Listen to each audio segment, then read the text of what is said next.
الحمد لله رب العالمين والعاقبة للمتقين ولا عدوان إلا على الظالمين وعلى آله وأصحابه وذرياته أجمعين. أما بعد فأعوذ بالله من الشيطان الرجيم. بسم الله الرحمن الرحيم. قال الله تعالى في القرآن الكريم: وَإِذِ ابْتَلَىٰ إِبْرَاهِيمَ رَبُّهُ بِكَلِمَاتٍ فَأَتَمَّهُنَّ قَالَ إِنِّي جَاعِلُكَ لِلنَّاسِ إِمَامًا قَالَ وَمِنْ ذُرِّيَّتِي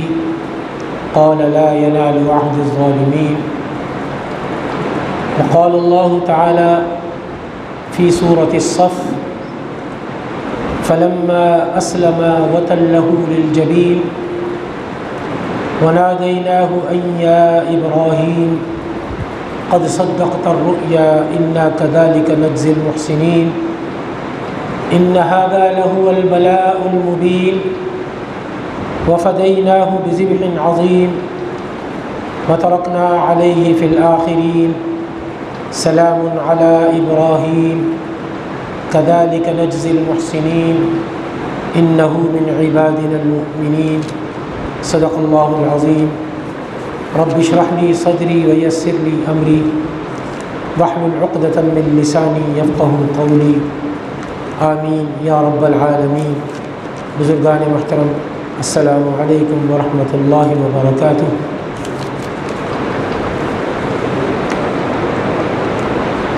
قرآن کریم فرقان حمید کی یہ آیات جو آپ کے سامنے تلاوت کی، گزشتہ سے پیوستہ جمعے ہم نے اپنی گفتگو کا آغاز انہی آیات سے کیا تھا، اور چونکہ یہ عید الاضحیٰ قریب ہے، ایام حج کی ابتدا ہو چکی ہے، اس کے ساتھ ساتھ ایک چیز جو جڑی ہوئی ہے عید الاضحیٰ کے ساتھ جو منسلک ہے وہ ہے قربانی. حضرت ابراہیم علیہ السلام کو اللہ تبارک و تعالی نے جن امتحانات سے گزارا، ان امتحانات سے گزرتے ہوئے حضرت ابراہیم علیہ السلام، میں نے گزشتہ سے پیوستہ جمعہ عرض کیا تھا کہ ان کے بتوں کو حضرت ابراہیم علیہ السلام نے توڑ دیا تھا، اور جب انہوں نے ابراہیم علیہ السلام وہ ان کی قوم جو ہے وہ کسی تہوار کے سلسلے میں شہر سے باہر گئی ہوئی تھی، تو سب سے بڑے بت کو چھوڑ کر ابراہیم علیہ السلام نے تمام بتوں کو توڑ دیا تھا، اور وہ جو کلہاڑی تھی یا جو تیشہ تھا وہ سب سے بڑے بت کے گلے میں لٹکا دیا تھا. جب وہ لوگ واپس آئے اور انہوں نے اپنے بت کدے کو دیکھا، صنم خانے کو دیکھا کہ وہاں تو اس قدر توڑ پھوڑ ہوئی ہے، اور سارے بتوں کو توڑ پھوڑ دیا گیا، ان کی گردنیں توڑ دی گئی، بازو توڑ دیے گئے، بالکل ٹوٹ پھوٹ ہوئی ہے. البتہ ایک بت جو ہے جو سب سے بڑا تھا وہ صحیح سلامت تھا، وہاں موجود تھا، اور اس کے گلے میں وہ کلہاڑی یا وہ تیشہ پڑا ہوا تھا. انہوں نے آپس میں ایک دوسرے سے کہنا شروع کر دیا کہ یہ کس کی ایسی حرکت ہے، کس نے ایسی حرکت کی، کس نے کیا یہ. تو اس کے بعد انہوں نے سب سے بڑے بت کو بھی دیکھا، تو ان میں سے ایک شخص جو ہے جو ان بتوں کا ماننے والا تھا، اس نے کہا کہ میں نے اپنے کنبے سے، اپنے قبیلے سے ایک شخص تھا یا ایک شخص ہے، اس کا نام ہے ابراہیم، اس کو ایک دفعہ یہ کہتے ہوئے سنا تھا کہ میں ان بتوں کی خبر لوں گا جس کی یہ پوجا کر رہے ہیں، یہ میری قوم کے لوگ جس کی پوجا کرتے ہیں، میں ان کی خبر لوں گا تو اس کو بلاتے ہیں اور اس سے معلوم کرتے ہیں کہ یہ کس کی کارستانی ہے۔ لہذا سیدنا ابراہیم علیہ السلام کو بلایا گیا، پیش کیا گیا قبیلے کے سامنے، اپنی قوم کے سامنے،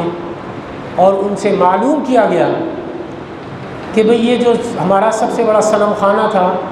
یہ جو بت خانہ ہے، اس میں یہ بتوں کی توڑ پھوڑ کس نے کی ہے۔ ابراہیم علیہ السلام نے جب یہ سوال سنا تو فوراً جواب دیا کہ تمہارے سامنے ہے سب سے بڑا بت جس تم سب کی پوجا کرتے ہو، یہ سب سے بڑا بت موجود ہے یہاں پر، اور آلہ قتل بھی اس کے گردن میں لٹکا ہوا ہے، اسی سے معلوم کرو،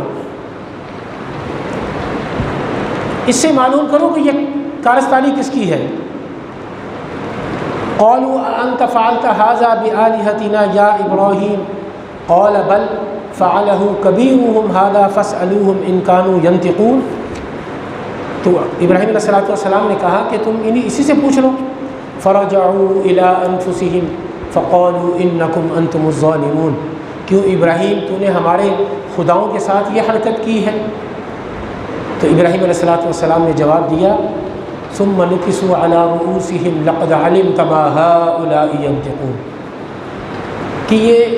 جو کچھ تم میرے سے سوال کر رہے ہو یہ سب کچھ ان کے سردار ہی نے کیا ہے، اسی سے پوچھ لو۔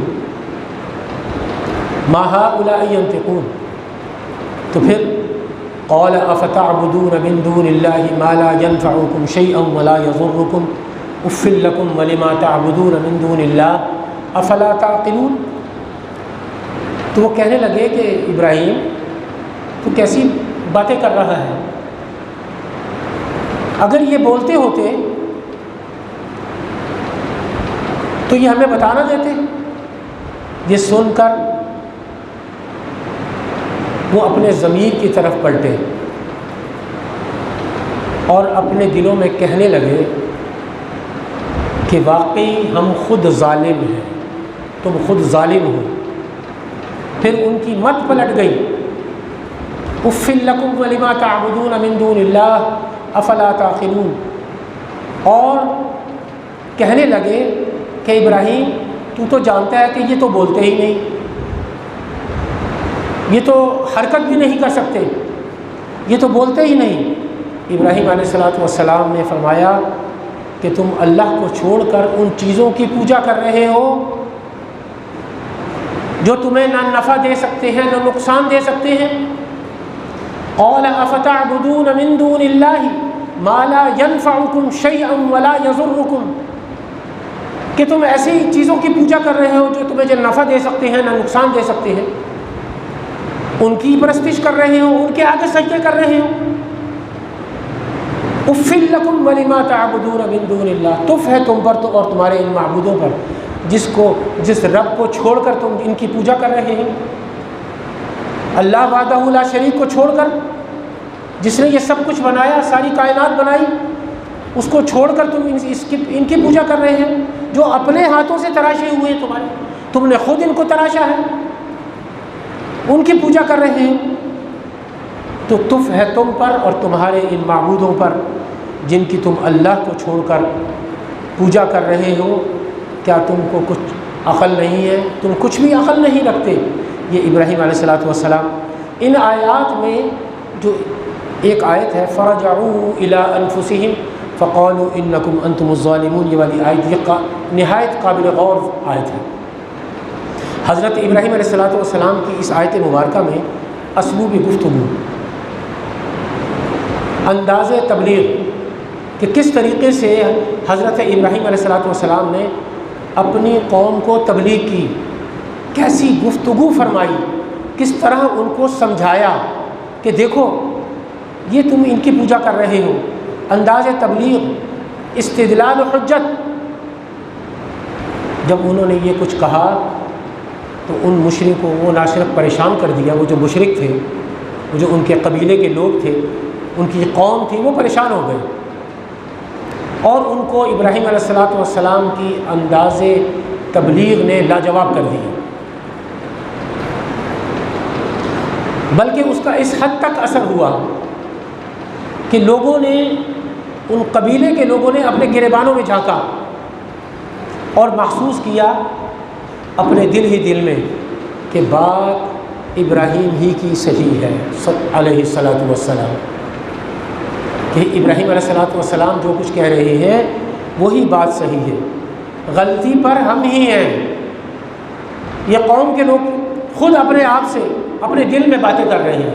کہ غلطی پر تو ہم ہیں، ابراہیم تو یہ بات ٹھیک کر سکتے ہیں، ٹھیک کہہ رہے ہیں کہ یہ تو نہ نفع دے سکتے ہیں نہ نقصان دے سکتے، ہم نے تو اپنے ہاتھوں سے تراشا ہے، اپنے ہاتھوں سے بنایا ہے، خود ہم اپنے ہاتھوں سے تراشتے ہیں، اپنے ہاتھوں سے بناتے ہیں اور خود ہی ان کے آگے سجدے کرتے ہیں، خود ہی ان سے مانگتے ہیں، یہ کیا ہے؟ انہوں نے اپنے آپ سے یہ سوال کیا جب حضرت ابراہیم علیہ الصلاۃ والسلام نے بطور حجت ان سے یہ کہا، قال بل فعلہ کبیرہم ھذا فاسألوہم ان کانوا ینطقون، اس بڑے بت نے توڑ پھوڑ کی ہوگی، یہ کام اس کا ہے، تم اسی سے پوچھو،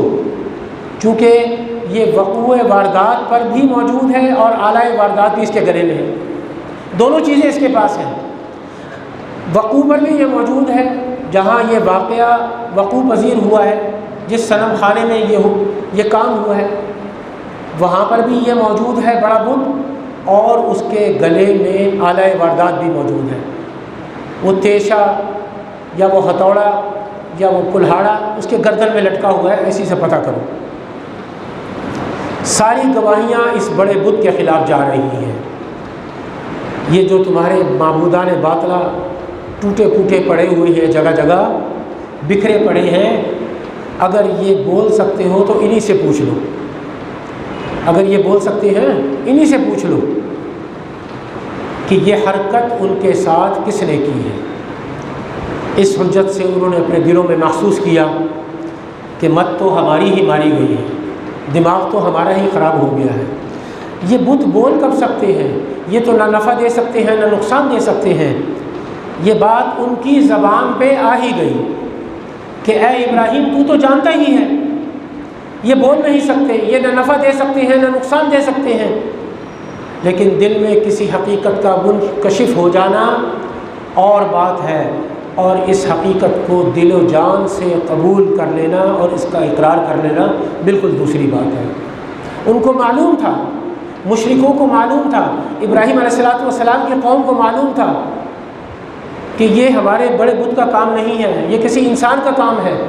لیکن ان کے اپنے دلوں میں انہوں نے محسوس کیا کہ اگر ہم یہ بات اس وقت کہہ دیں گے، یہ تو ہمارے آباء و اجداد کا دین ہے، ہمارے آباء و اجداد یہی کچھ کرتے آئے ہیں، انہی کی پوجا کرتے آئے ہیں، انہی کے آگے سجدے کرتے آئے ہیں، انہی سے مانگتے آئے ہیں، تو ہم اگر یہ کہہ دیں گے کہ اے ابراہیم یہ تو نفع نقصان نہیں پہنچا سکتے، تو پھر ہمارا یہ جو دین ہے یہ تو باطل ہو جائے گا، ہمارا اقتدار خطرے میں پڑ جائے گا۔ آپ کو معلوم ہے کہ ابو جہل مکہ کا جو سردار تھا، اس کا اصل نام کسی کو معلوم ہے؟ اس کا اصل نام تھا عمرو بن حشام۔ نبی مکرم صلی اللہ علیہ وآلہ وسلم نے مکہ مکرمہ میں جب مسلمانوں کی بہت قلیل تعداد تھی، اس وقت دعا مانگی تھی نبی مکرم صلی اللہ علیہ وآلہ وسلم نے اللہ تبارک و تعالیٰ سے کہ اے اللہ، عمر بن خطاب اور عمرو بن حشام میں کسی ایک کو اسلام کی دولت سے مالا مال کر دے۔ اللہ تبارک و تعالیٰ سے دعا فرمائی تھی نبی کریم صلی اللہ علیہ وآلہ وسلم نے، تو حضرت عمر بن خطاب رضی اللہ تعالیٰ عنہ اسلام کی دعوت پر انہوں نے اسلام قبول کیا اور حضور سرور کونین صلی اللہ علیہ وآلہ وسلم کے ہاتھ پر بیعت کی۔ تو عمرو بن حشام، جس کا نام ابو جہل ہے، یہ بھی مکہ مکرمہ کا بادشاہ تھا، سردار تھا۔ سرداران جو مکہ تھے، بڑے بڑے قبائل کے جو سردار تھے، ان میں اس کا بڑا مقام تھا ابو جہل کا، اور آپ کو معلوم ہے کہ یہ بیت اللہ کے اندر رہتا تھا۔ کلید بردار تھا، بیت اللہ کی کنجیاں بھی اس کے پاس ہوا کرتی تھی، بیت اللہ کے اندر جتنے بت تھے اندر بھی اور باہر بھی، ان سب کا وہ کلید بردار تھا۔ اس کی صفائی ستھرائی اور ان پر جو نظر و نیاز چڑھا کرتا تھا، وہ سارا سونا چاندی اور بھی جو کچھ چڑھتا تھا پیسے، وہ سب کے سب اس کے پاس جمع ہوتے تھے، ابو جہل کے پاس۔ ابو جہل جب نبی مکرم صلی اللہ علیہ وآلہ وسلم نے دعوت دی مشرکین مکہ کو، کوہ صفا پر کھڑے ہو کر، یا ایھا الناس قولوا لا الہ الا اللہ تفلحوا، اے لوگوں اللہ کی وحدانیت کا کلمہ پڑھ لو تم فلاح پا جاؤ گے، تب بھی یہ بدبخت ایمان نہیں لایا۔ ابتدائی دنوں میں جب حضرت عمر فاروق رضی اللہ تعالیٰ عنہ مسلمان ہو گئے، ایمان لے آئے، تو یہ بڑی تکلیفیں پہنچایا کرتا تھا ابو جہل، لیکن اس کو علم ہو گیا تھا، اس کو معلوم تھا کہ محمد الرسول اللہ صلی اللہ علیہ وسلم اللہ کے پیغمبر اور رسول ہیں، اللہ کے نبی اور رسول، اس کو معلوم تھا، لیکن وہ یہ کہتا تھا کہ اگر میں اس بات کا میں بھی اقرار کر لوں تو میری یہ آباء و اجداد کی بنی ہوئی یہ جو دین ہے، دین باطلہ، وہ کس طرح آگے چلے گا؟ لوگ تو میرے سے بدظن ہو جائیں گے، میرا اقتدار خطرے میں پڑ جائے گا، یہ اقتدار میرا ختم ہو جائے گا، یہ جو نظر و نیاز لوگ ہمیں دیتے ہیں آ کے باہر سے بھی، یہ سب کچھ ختم ہو جائے گا، ہمارا جو جاہ و جلال ہے، جو ہماری شہنشاہیت ہے، یہ ختم ہو جائے گی۔ تو آپ کو معلوم ہے کہ جنگ بدر میں وہ دو بچوں کے ہاتھوں قتل ہوا، معاذ اور معوذ رضوان اللہ تعالی علیہم اجمعین، دو بچوں کے ہاتھوں قتل ہوا، اور جب اس کی گردن اتاری جا رہی تھی، یہ بھی واقعہ موجود ہے سیرت کی کتابوں میں، تاریخ میں، کہ جب اس کی گردن، وہ زخمی تھا، تو اس کی ایک صحابی گردن جب اتار رہے تھے کہ اس گردن کو لے کر نبی مکرم صلی اللہ علیہ وآلہ وسلم کی خدمت اقدس میں حاضر ہوں گا، تو اس کی گردن جب اتاری جا رہی تھی تو کہا اس نے صحابی کا نام لے کر کہ میری گردن ذرا نیچے سے اتارنا تاکہ پتہ لگے لوگوں کو کہ سردار کی گردن ہے۔ وہاں پر بھی اس کا تکبر دیکھیں کتنا تکبر تھا اس شخص میں، کہ وہاں پر بھی اپنے تکبر سے باز نہ آیا، وہاں پر بھی اس نے کہا کہ گردن ذرا نیچے سے کاٹنا تاکہ دوسرے لوگوں کی جو گردنیں اتری ہیں ان سے بڑی ذرا لمبی ہو، پتہ لگے کہ سردار کی گردن ہے۔ اسی طرح حضرت ابراہیم علیہ السلام کا جو قبیلہ تھا، جو قوم تھی، اس کو معلوم تھا، شاہ نمرود کو بھی معلوم تھا کہ یہ اللہ کے نبی ہیں، خلیل اللہ ہیں، اس قوم کو بھی معلوم تھا، عوام الناس کو بھی معلوم تھا کہ حضرت ابراہیم علیہ السلام اللہ کے پیغمبر ہیں، سچے نبی ہیں۔ اب یہ عوام کا معاملہ تھا نا، عوام کے ساتھ اس مقابلے میں کامیاب ہو گئے ابراہیم علیہ السلام۔ اب اس کے بعد اگلا جو امتحان ہے ابراہیم علیہ السلام کے ساتھ وہ امتحان شروع ہوتا ہے حکومت و اقتدار، حکومت وقت کے ساتھ۔ اب مرحلہ آ رہا ہے، یہ بہت بڑا مرحلہ ہے،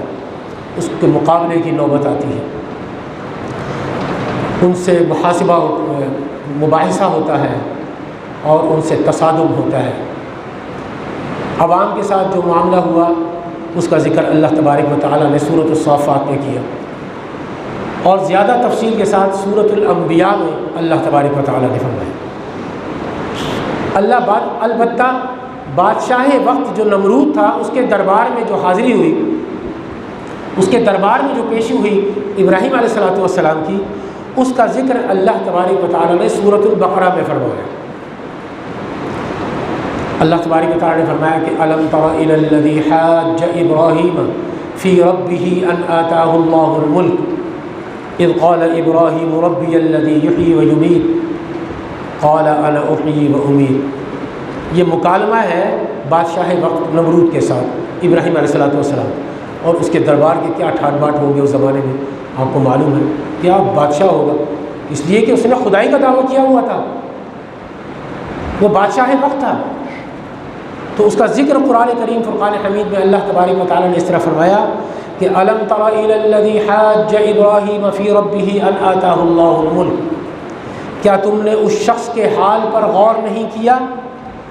جس نے ابراہیم علیہ السلام سے جھگڑا کیا تھا؟ فی ربہ ان آتاہ اللہ الملک اذ قال ابراہیم ربی الذی یحیی و یمیت، اور جھگڑا کس بات پر کیا؟ اس بات پر کہ ابراہیم علیہ السلام کا رب کون ہے۔ یہ مکالمہ ہوا ابراہیم علیہ السلام سے کہ اے ابراہیم ذرا ہمارے ساتھ ذرا بات چیت کر، ہمیں بتا کہ تیرا رب کون ہے، تو ہمارے معبودوں کو تو جھٹلا رہا ہے، ہمارے جو معبودان باطلہ ہیں ان کو تو جھٹلا رہا ہے، تو انہیں تو توڑ پھوڑ دیے ہیں، تو بتا تیرا رب کون ہے۔ ربی الذی یحیی و یمیت، اسی بنا پر کہ اس شخص کو اللہ نے حکومت دے رکھی تھی۔ جب ابراہیم علیہ السلام نے جب ان سے سوال کیا بادشاہ وقت نمرود نے، تو اس کا جواب دیا ابراہیم علیہ السلام نے کہ میرا رب وہ ہے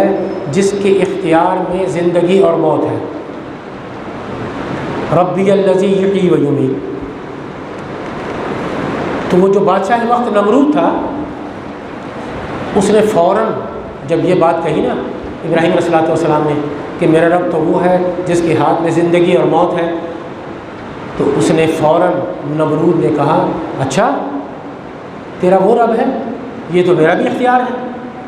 اس کا اختیار تو میں بھی رکھتا ہوں۔ فوری طور پر اس نے اپنے سپاہیوں کو حکم دیا کہ جاؤ قید خانے میں سے 2 لوگوں کو نکال لاؤ جن کو پھانسی کی سزا ہو چکی ہے، ان دونوں کو نکال کر لایا گیا۔ نمرود نے کہا کہ ایک کو قتل کر دو اور ایک کو رہا کر دو، یہی کیا گیا۔ دربار میں ایک کو قتل کر دیا، ایک شخص کو قتل کر دیا، اور دوسرا شخص جس کو قتل کی سزا ہو چکی تھی اس کے بارے میں اس کو کہا کہ تجھے معاف کر دیا اور تو چلا گیا، اس کو چھوڑ دیا گیا۔ شہنشاہ تھا، بادشاہ تھا۔ جب یہ ابراہیم علیہ السلام نے ربی الذی یحیی و یمیت، اس نے کہا کہ میں یہ کام کر سکتا ہوں، تو ابراہیم علیہ السلام نے فوراً ایک اور سوال کیا بادشاہ وقت سے، آخری حجت پیش کی اور فرمایا قال ابراہیم فإن اللہ یأتی بالشمس من المشرق فأت بها من المغرب فبہت الذی کفر۔ ابراہیم علیہ السلام نے کہا اچھا ٹھیک ہے، تو کہتا ہے کہ میرے اختیار میں زندگی اور موت ہے، تو نے کر کے بھی دکھایا، اچھا یہ بتا کہ میرا رب تو وہ ہے۔ قال ابراہیم فإن اللہ یأتی بالشمس من المشرق فأت بها من المغرب، میرا رب تو وہ ہے جو سورج کو مشرق سے نکالتا ہے اور مغرب میں غروب کرتا ہے۔ اگر تجھ میں خدائی کا کچھ تھوڑا سا بھی اختیار ہے تو میں تجھے کہتا ہوں کہ تو سورج کو مغرب سے نکال اور مشرق میں غروب کر۔ یہ حجت قاطعہ کو دیکھ کر، اس بات سن کر وہ پریشان ہو گیا نمرود۔ فبہت الذی کفر، وہ پریشان ہو گیا ایک دم کہ یہ کیا بات کر دی، یہ تو نہیں ہو سکتا میرے سے۔ اب ایک اور بڑا امتحان آ گیا۔ یہ امتحان اکثر لوگوں کو دنیا میں پیش آتا ہے۔ نمرود جب اس محاجے میں ناکام ہو گیا، طیش میں آ کر اس نے ابراہیم علیہ السلام کو کہا کہ اب ایک آخری فیصلہ کر لو، زندگی عزیز ہے تو اس مسلک کو چھوڑ دو جو تم کہتے ہو کہ انی وجہت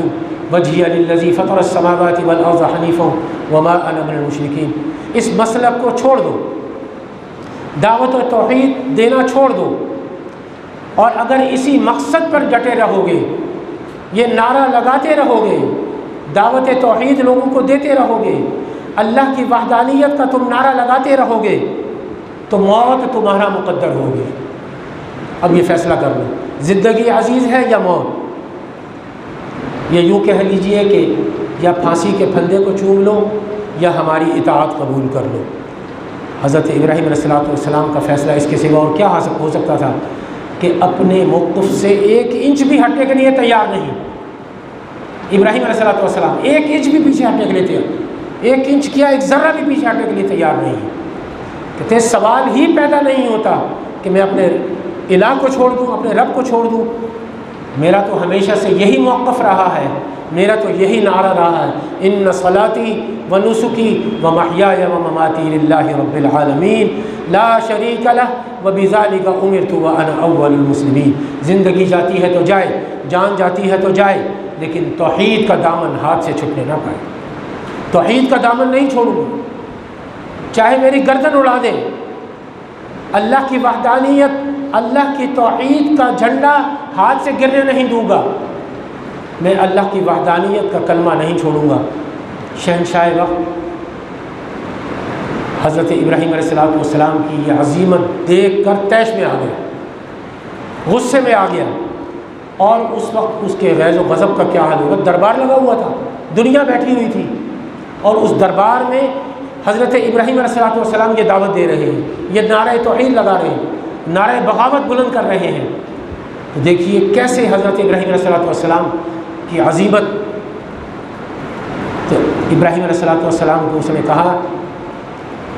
کہ عوام کے مطالبے پر اس نے اپنے تمام دربار میں جو لوگ بیٹھے ہوئے تھے درباری،